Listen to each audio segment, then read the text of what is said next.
Satan cast down. Part 2. Counterfeit resurrection.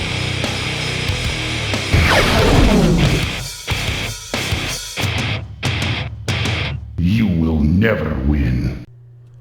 Let's now take a look in Scripture to see what events happen on the earth that precede Satan being cast down. That way, when these events happen on the earth, we know Satan being cast down is next in the chronological sequence of Bible prophecy. So we'll be reading Daniel 11:40 through 12, verse 1. But before we read that, a little backstory on Daniel's chapters 10, 11, and 12.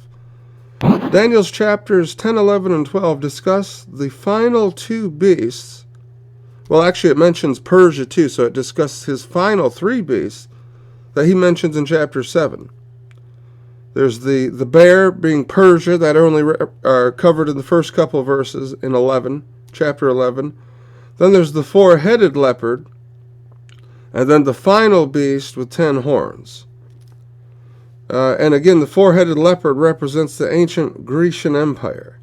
In ancient Greece, when Alexander died of malaria and syphilis at age 32, his 4 generals divided his empire into 4 sections, represented by the 4 heads of the leopard in Daniel 7, and also the 4 horns of the he-goat in Daniel 8. They both represent the same thing, the 4 kingdoms that Greece was broken into after the death of their leader Alexander. So now we'll be naming those 4 regions, generals. Ptolemy. Ptolemy became master of Egypt, Cyrene, Cyprus, and Palestine. Seleucus grabbed Syria, Babylonia, and the south area of Asia Minor. Cassander took possession of Macedonia and Greece. And Lysimachus became uncontested ruler of Thrase and Western Asia Minor. Only 2 of these 4 generals are mentioned in Daniel's 10 through 12, and only as they came into contact with Jerusalem. The city of Jerusalem is the focal point of all Bible prophecy. Imagine Bible prophecy as a huge map of the world, and Jerusalem is the tack that holds it to the wall and in place. Seleucus, who ruled Syria, is king of the north from Daniel 11, verse 1 to chapter 11, verse 35. Ptolemy, who ruled Egypt, is king of the south, and Egypt continues to be king of the south till the very time of the end.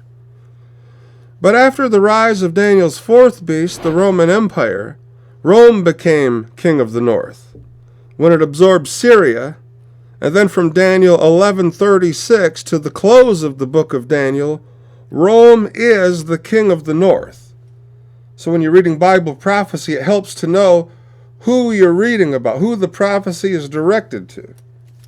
Daniel 11:40 is where we are situated right now in world events.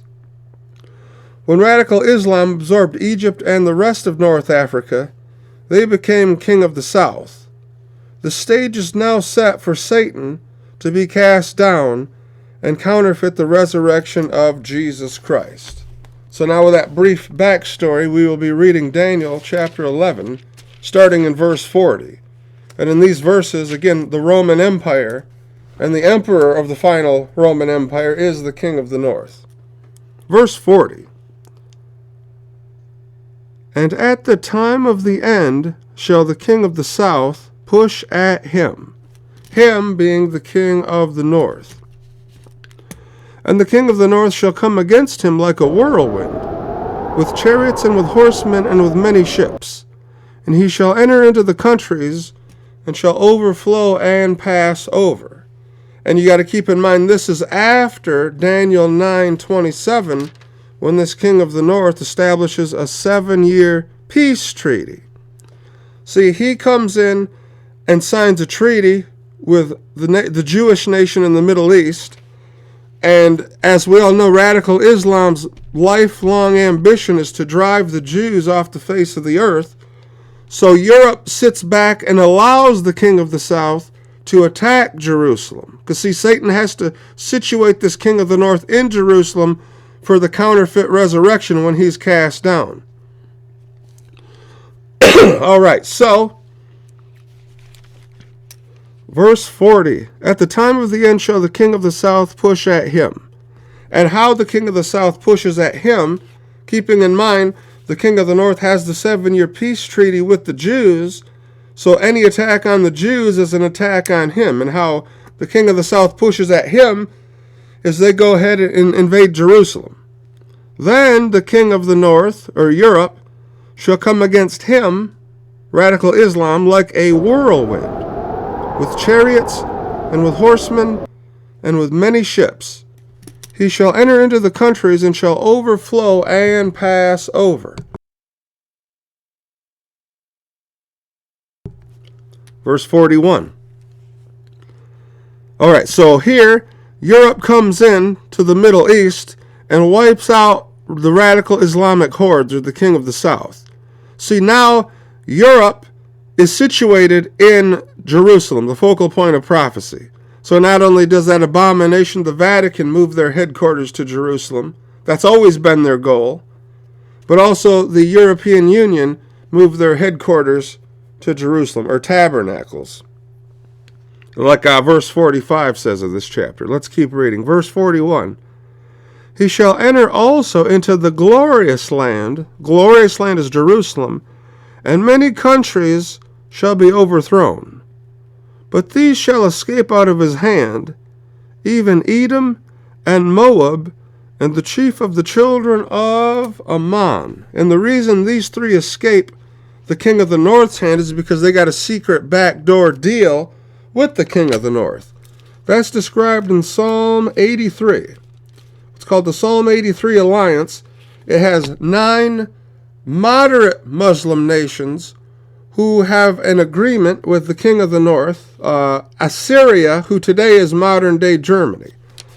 Assyria is not Syria of today. Remember, Syria was one of the 4 divisions the ancient Grecian Empire broke into. But Assyria is the nation that took the 10 lost tribes captive, and Assyria today are the German people. The name Germany, that's called today, the Romans called the hordes of the north Germani, ending in an I, meaning war people. And that's where the modern-day Germans get their name. But the Bible calls them by their tribal name, Assyria. So notice Psalm 83, and we will start in verse 5. For they have consulted together with one consent. They are confederate against thee. Wait, let's start in verse 4. They have said, come and let us cut them off from being a nation, that the name of Israel may be no more in remembrance. For they have consulted together with one consent. They are confederate against thee. The tabernacles of Edom, remember Edom escapes his hand in Daniel 11, and the Ishmaelites of Moab, see Moab was another one listed in Daniel 11, and the Hagarnes, Gebal and Ammon. Ammon was the third one listed in Daniel 11. And Amalek, the Philistines with the inhabitants of Tyre. Here's the key, verse 8. Asshur also is joined with them. Asshur is the man who worked with Nimrod and is the father of the modern-day Assyrians, or the Germans. Because Germany leads Europe and the Vatican leads Germany, and these escape his hand, the king of the north's hand, when he invades Jerusalem, because again they have this secret backdoor Psalm 83 alliance. Back to Daniel chapter 11. All right, verse 42. He shall stretch forth his hand also upon the countries, and the land of Egypt shall not escape, because Egypt is controlled right now by the Muslim Brotherhood, by radical Islam. All right, now look at verse 43. And what's interesting is back in 2010-11, when Northern Africa was fallen to the radical Islam, they fell in the exact order listed in this verse. It was amazing when it happened, because it said, look, now this nation will fall next, and this nation, because God's word is the truth. Verse 42, 3. But he shall have power over the treasures of gold and of silver, and over all the precious things of Egypt. Because remember, Egypt fell first to radical Islam, and Libya fell next after they ousted the leader, Gaddafi, and the Ethiopians shall be at his steps. So then Ethiopia fell, and at one time Ethiopia was 2/3 Christian, but not anymore. So now, up to verse 43, Europe has moved into Jerusalem. But do you think the other major nations are going to just sit back and let Europe take control of the Middle East? No. Look at verse 44. But tidings out of the east and out of the north shall trouble him. Him being the king of the north, who is now in Jerusalem. And if you take a map of Jerusalem and draw a line straight up, it goes straight through Russia's capital, Moscow. This is the Russia-China alliance that even the book of Revelation talks about, because the Euphrates River dries up to prepare the way for the kings of the east. So Russia is not the king of the north. Russia is tidings out of the north, because the king of the north at this point in verse 44 is situated in Jerusalem. The latter part of that verse says, therefore he shall go forth with great fury to destroy, and utterly to make away many. The many is the army of 200 million men. Verse 45, and he shall plant the tabernacles of his palace between the seas and the glorious holy mountain. Again, the glorious holy mountain is Jerusalem. Between the seas is between the Mediterranean Sea and the Dead Sea is where Jerusalem is situated. And it says he plants the tabernacles of his palace, or his headquarters. Again, not only of the European Union, but of the Vatican. Now notice the latter part, yet he shall come to his end, and none shall help him. That's also mentioned in Ezekiel 28 and verse 8, describing the same exact thing. So notice the king of the north dies, or receives, actually I didn't read verse 12. And at that time shall Michael stand up, the great prince that standeth for the children of thy people. And there shall be a time of trouble, such as never was since there was a nation, even to that same time. And at that time thy people shall be delivered, every one that shall be written in the book. So notice the king of the north dies, or receives his deadly wound, as it's worded in Revelation 13:3 and Daniel 11:45. Then the archangel Michael stands up for the next great angelic war, described in Daniel chapter 12, verse 1, and also described in Revelation chapter 12. So Revelation 12 and Daniel 12 run parallel to each other. That will help you understand the book when you know they run simultaneously together like two rivers or streams right next to each other. So notice from Revelation, Satan is cast down to the earth in Revelation chapter 12, verse 9, and has great wrath about it in verse 12. In the next chapter, chapter 13, the beast, typifying the Antichrist, has a deadly wound that we just covered here in Daniel, and Satan the dragon heals this deadly wound. This is the counterfeit resurrection, and again, notice it's in Jerusalem. Because what actually happened is the human being died, and the spiritually blind world just see the dead body, and it's dead for a day and a half.